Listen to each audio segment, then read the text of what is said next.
Plastic భూతాన్ని తరిమికొట్టేందుకు ప్రభుత్వం చేపట్టిన చర్యల్లో భాగంగా తిరుపతి నగరపాలక సంస్థ ఓ అడుగు ముందుకేసింది.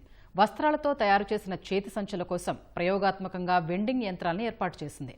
రైతు బజార్, ఇందిరా ప్రియదర్శిని మార్కెట్లో ప్రస్తుతానికి యంత్రాల్ని అందుబాటులో ఉంచారు. త్వరలో జనసంచారం ఎక్కువగా ఉన్న ప్రాంతాల్లో ఏర్పాటు చేసేందుకు చర్యలు చేపడుతున్నారు. తిరుపతిలో విజయవంతమైన తర్వాత రాష్ట్ర వ్యాప్తంగానూ ఈ వెండింగ్ మెషీన్లను ఏర్పాటు చేసేందుకు ప్రభుత్వం చర్యలు చేపట్టనుంది. క్లాత్ బ్యాగ్ వెండింగ్ మెషీన్ పనితీరుపై తిరుపతి నగరపాలక సంస్థ కమిషనర్ మౌర్యతో మా ప్రతినిధి నారాయణప్ప ముఖాముఖి. స్వచ్ఛాంధ్ర స్వర్ణాంధ్రలో భాగంగా ప్లాస్టిక్ భూతాన్ని రూపుమాపే లక్ష్యంతో ప్రత్యేకంగా ప్రభుత్వం చర్యలు చేపట్టింది. ఇందులో భాగంగా ప్రయోగాత్మకంగా తిరుపతి నగరపాలక సంస్థలో వస్త్రాలతో తయారు చేసిన సంచులను విక్రయించేందుకు వీలుగా ఒక వెండింగ్ మిషన్ రూపొందించారు. మనం ఒకసారి చూడొచ్చు. ఈ ముఖ్యమంత్రి చంద్రబాబు పర్యటనలో భాగంగా ఈ వెండింగ్ మిషన్ ప్రదర్శనకు పెట్టారు. ఇది ప్రయోగాత్మకంగా తిరుపతి నగరపాలక సంస్థలో ప్రారంభించున్నారు. ఈ వెండింగ్ మిషన్ ద్వారా ఎలాంటి సంచులు వస్తాయి, ఆ సంచుల ద్వారా ఎలాంటి ఉపయోగాలు ఉంటాయి, ఆ మిషన్ ఎలా పనిచేస్తుందన్న విషయాలు తెలియజేసేందుకు మన దగ్గర తిరుపతి నగరపాలక సంస్థ కమిషనర్ మౌర్య ఉన్నారు. వారిని అడిగి మనం తెలుస్తున్నాం. మేడం, ఈ మిషన్ లక్ష్యం ఏంటి, ఉపయోగం ఏంటి?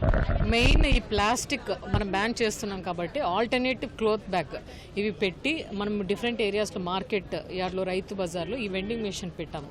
రైతు బజార్లో పెట్టాం, ఇప్పుడు మార్కెట్ యార్డ్లో కూడా పెడతాం. ఈ వెండింగ్ మిషన్ వల్ల ఏంటంటే డిఫరెంట్ సైజెస్ ఆఫ్ బ్యాగ్స్ పెట్టచ్చు.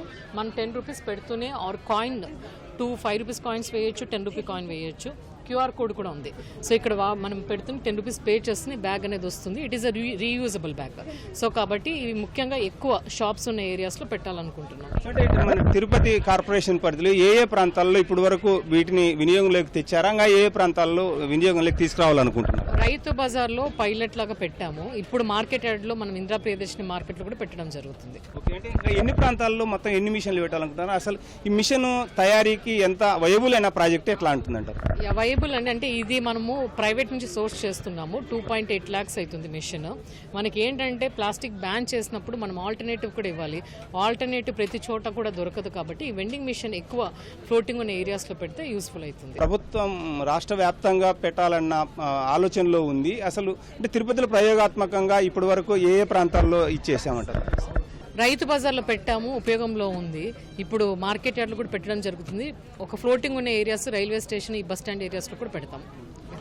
సో ఇది పరిస్థితి. ఈ ప్లాస్టిక్ను పూర్తిగా నిషేధిస్తున్న నేపథ్యంలో ప్రత్యామ్నాయంగా వస్త్రాలతో తయారు చేసిన సంచులను అందుబాటులోకి తీసుకురావాలన్న లక్ష్యంతో ఈ యంత్రాన్ని రూపొందించారు, వెండింగ్ మిషన్. మనం ఒకసారి చూడవచ్చు. ఈ పూర్తిగా 10 రూపాయల నోటు కావచ్చు, లేకపోతే 2 5 రూపాయల కాయిన్లు కావచ్చు, లేదా 10 రూపాయల నాణ్యాన్ని కావచ్చు, ఈ మిషన్లు వేయడం ద్వారా సంచి వచ్చేందుకు అవకాశం ఉంది. అదేవిధంగా వైఫై ద్వారా, అంటే స్కాన్ చేసి మన QR కోడ్తో స్కాన్ చేస్తే కూడా మనం ఈ మిషన్లో నుంచి సంచిని తీసుకునేందుకు అవకాశం ఉంటుంది.